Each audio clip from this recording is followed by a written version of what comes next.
Síndrome de Cloud, de parálisis oculosimpática o mesencefálico tegmental dorsal. Antes de hablar del síndrome, es necesario conocer su estructura microscópica a nivel de un corte superior, es decir, a nivel de los colículos superiores. Aquí tenemos un dibujo donde observamos al mesencéfalo con sus respectivos colículos, al puente de Barolio, a la médula oblongada y a la médula espinal, junto con el cerebelo, el acueducto de Silvio, el cuarto ventrículo y el epéndimo. Entonces, el corte que nos va a interesar va a ser este de aquí, el corte superior. El mesencéfalo lo podemos dividir en tres regiones principales: el tectum, el tegmento o calota y la parte basal.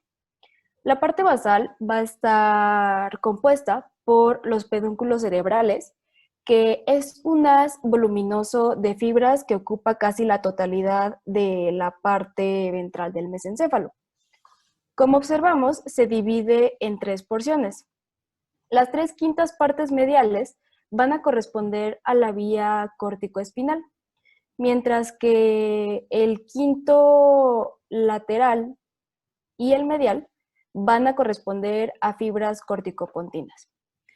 El quinto lateral va a corresponder a fibras que también se pueden denominar occipito, temporo, parieto, pontinas, y el quinto medial se conocen también como frontopontinas.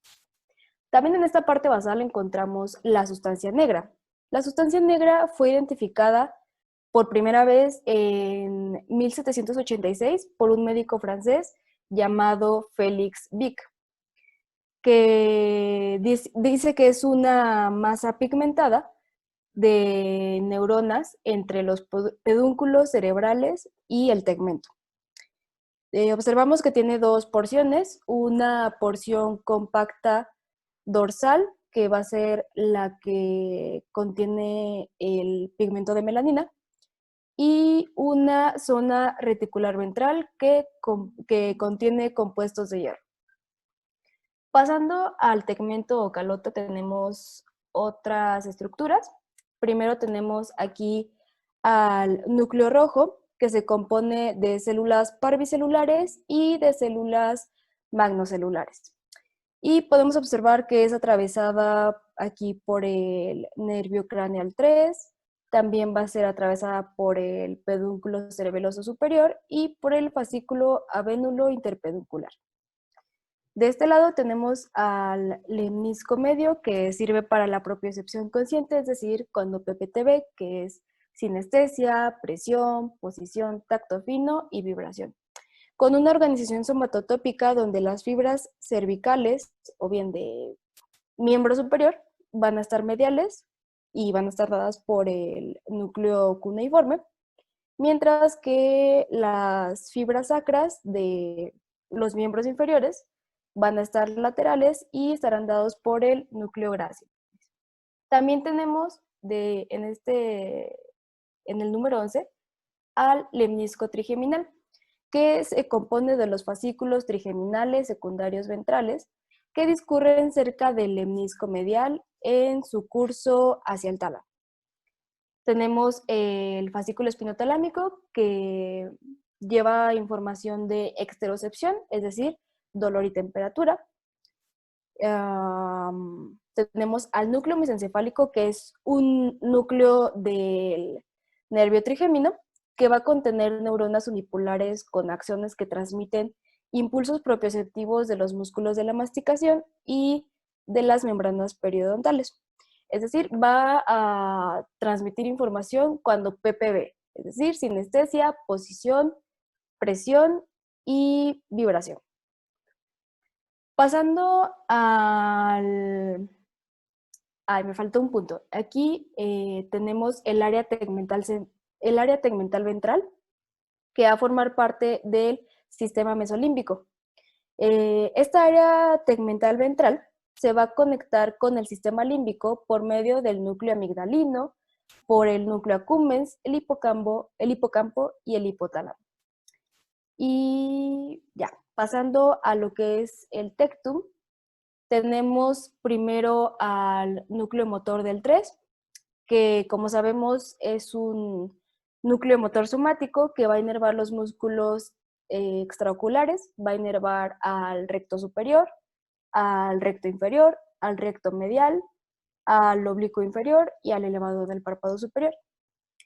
En una posición dorsal vemos al núcleo de Edinger-Westphal, que es un núcleo visceral parasimpático que va a inervar a dos músculos. Va a inervar al esfínter de la pupila para generar miosis o constricción y al músculo ciliar que sirve para el abombamiento cristalino. En esta parte tenemos la comisura posterior y un núcleo asociado a esta comisura posterior que recibe el nombre de núcleo rostral intersticial del fascículo longitudinal medial, que es el centro de la mirada vertical. Va a tener neuronas de descarga tónica que se activan con movimientos del ojo hacia arriba y hacia abajo. Por eso decimos que es el centro de la mirada vertical. En el número 17 tenemos el acueducto de Silvio, que es una cavidad ventricular del mesencéfalo, y alrededor de ella tenemos la sustancia gris central o sustancia periacueductal, que es pues una región gris central del mesencéfalo que va a rodear a este acueducto de Silvio, que va a tener neuronas dispersas, tiene núcleos y algunas fibras finas mielinizadas y otras que son amielínicas. Esta sustancia gris tiene actividad en muchas cosas, tiene actividad en mecanismos analgésicos centrales, en vocalización, en el control de la conducta de reproducción, en la modulación de centros respiratorios medulares, en la conducta agresiva y también en la mirada vertical. Bueno, hablando un poquito de historia acerca de este síndrome, lo describió por primera vez el psiquiatra y neurólogo francés Henry Cloud en 1912, de ahí la razón por la cual se llama síndrome de Cloud. Bueno, el primer caso, el caso original que fue descrito por Henry, fue una persona con un infarto mesencefálico que afectó varias estructuras, como por ejemplo la mitad medial del núcleo rojo, o las fibras decusantes adyacentes al pedúnculo cerebeloso superior y los fascículos del nervio oculomotor, o sea, del tercer nervio craneal. Bueno, la principal causa del síndrome de Cloud es, por lo general, todos los enfermos tienen un infarto en el territorio de las ramas anteromediales de la arteria cerebral posterior, causando así diferentes tipos de afecciones. En las afecciones, pues vamos a tener lo que es la parálisis ipsilateral del nervio oculomotor y temblor, y va a haber ataxia contralateral, que pues ya sabemos que es un signo clínico que se va a caracterizar por provocar la descoordinación de movimientos de las partes del cuerpo. Luego va a haber el temblor y la ataxia, pues va a ser causada por la lesión en el núcleo rojo, pues se demostró que la principal anomalía se encuentra en el pedúnculo cerebeloso superior, abajo y adentro del núcleo rojo, que contribuye poco al síndrome. Algunas veces se va a afectar el recto medial, el elevador del párpado, el oblicuo inferior, el recto superior, el recto inferior, pero en casi ningún individuo se daña la pupila. Ahora en esta imagen pues vemos que aunque el temblor y la ataxia se atribuyen a una lesión en el núcleo rojo, se demostró que la principal anomalía pues se va a encontrar en el pedúnculo cerebeloso superior. Y pues ya sabemos que el núcleo rojo es una estructura situada en la parte rostral o superior del mesencéfalo y está en relación con la coordinación motriz y tiene dos porciones, una inferior que es la magnocelular y otra superior que es la parvocelular y se encuentra dorsal a la sustancia negra. En el caso de este síndrome encontramos un caso clínico que lo representa de manera muy específica, por lo cual lo vamos a explicar a continuación. El caso se llama síndrome de Cloud secundario a traumatismo cráneoencefálico. Se presenta el caso de una niña de 4 años que tras un traumatismo cráneoencefálico o TCE grave por accidente doméstico presenta signos compatibles con afección de arterias paramedianas mesencefálicas derechas, así como ausencia de función de la glándula lacrimal izquierda por fractura del peñasco temporal izquierdo, ambas complicaciones raras del TCE. Bueno, esta niña de 4 años sufre la caída de un televisor sobre su cabeza. A la llegada al hospital se le realiza una tomografía computarizada en la que se observa una hemorragia subaracnoidea en las cisternas de la base, junto con una fractura de los huesos occipital y temporal izquierdo y ambos peñascos. Bueno, están señaladas con las flechitas, pero yo las voy a señalar también con el puntero.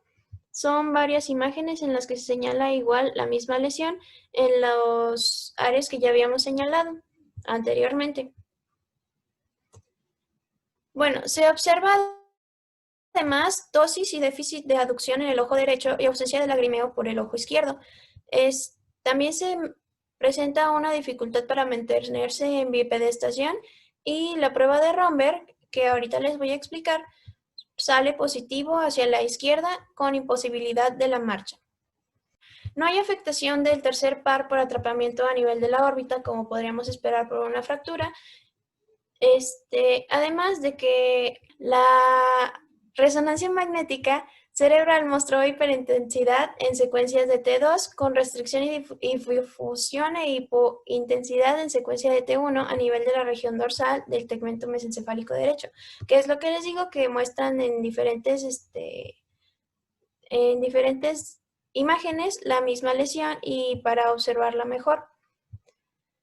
A pesar de esto, la paciente muestra una progresiva mejoría y se le da de alta a los 22 días de ingreso. La única consecuencia que se presenta por este accidente fue un aumento discreto de la base de sustentación y la persistencia de ausencia de lagrimeo, no tosis ni limitación en la aducción del ojo derecho. Bueno, de la prueba de Romberg vamos a tener principalmente que explicarle al paciente lo que vamos a revisar y cómo lo vamos a hacer. Entonces le vamos a explicar la técnica al paciente. Primero le vamos a pedir que se pare con los pies juntos, con las manos sueltas a los costados y con los ojos abiertos. Después le vamos a pedir, por favor, que cierre los ojos, pero nos vamos a colocar frente a él con nuestras manos, como protegiéndolo por si tuviera algún desbalance y que no vaya a desplomarse al suelo. Entonces ya después le pedimos que cierre los ojos y vamos a observar la estabilidad y la vamos a comparar con la estabilidad que presentó antes de la prueba, con los ojos abiertos. El grado de oscilación y la posición de las caderas, rodillas y el cuerpo entero es lo que vamos a evaluar. Es importante que el paciente se sienta seguro, por lo cual es importante que tengamos las manos colocadas en alguna posición en la que podamos protegerlo de alguna caída. Sin embargo, no tocándolo en el momento en el que el paciente cierra los ojos para no tener malas interpretaciones de la prueba.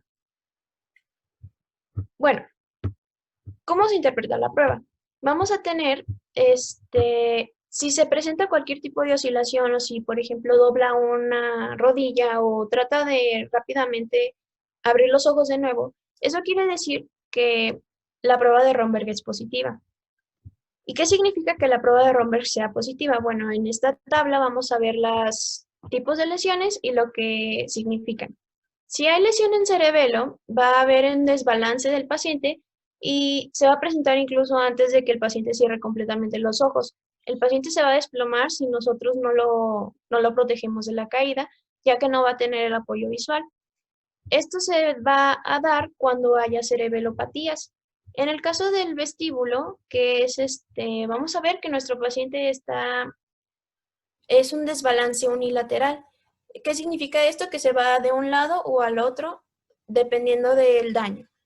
Entonces, la interpretación es lo mismo. La prueba de Romberg es positiva, pero la lesión es laberíntica, que en nuestro caso sería una lesión laberíntica debido a que está dañado el peñasco. Pero la prueba de Romberg se realiza cuando hay el signo específico de Romberg se da cuando hay una lesión en la propiocepción. Y nada más para recargarlo, el resultado de la prueba sería que un paciente que estemos revisando va a presentar un desbalance inmediatamente al cerrar los ojos, que es intenso y en cualquier dirección. Se presenta además la ampliación de la base de apoyo, que quiere decir que de tener los pies juntos los va a abrir para mantener el equilibrio. También nuestro paciente presenta eso, entonces se puede decir que va a tener una lesión vestibular y además una lesión en el cordón posterior o en la vía del cordón posterior que va a dar la ataxia sensitiva. Bueno, yo les voy a explicar la sintomatología de este caso clínico. Para empezar, la ausencia del lagrimeo por el ojo izquierdo contralateral al infarto mesencefálico estaría en relación con la fractura del peñasco izquierdo. Bueno, hablando del nervio petroso mayor, pues es un nervio que inerva parasimpáticamente la glándula lagrimal y este tiene un trayecto intrapetroso saliendo por el hiato del falopio para unirse al nervio petroso profundo y así dar origen al nervio ovidiano, que, bueno, los cuales van a ser sinapsis a nivel del ganglio pterigopalatino y envía fibras postganglionares a la glándula lagrimal. Entonces, una lesión en el peñasco puede provocar la lesión del nervio petroso mayor en su paso por el canal que ocupa pues este hueso y esto justifica la pérdida de la función de la glándula. El paciente presentó una afección isquémica mesencefálica de causa traumática, compatible con la afección de las arterias interpedunculares, dependientes de la arteria cerebral posterior y de la arteria basilar. Observando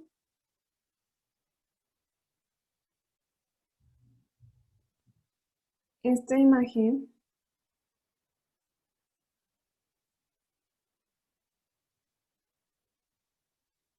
bueno, en esta imagen están descritos los síndromes mesencefálicos de causa vascular que presentan paresia del tercer par craneal o del nervio oculomotor, ipsilateral a la lesión mesencefálica y signos cerebelosos contralaterales.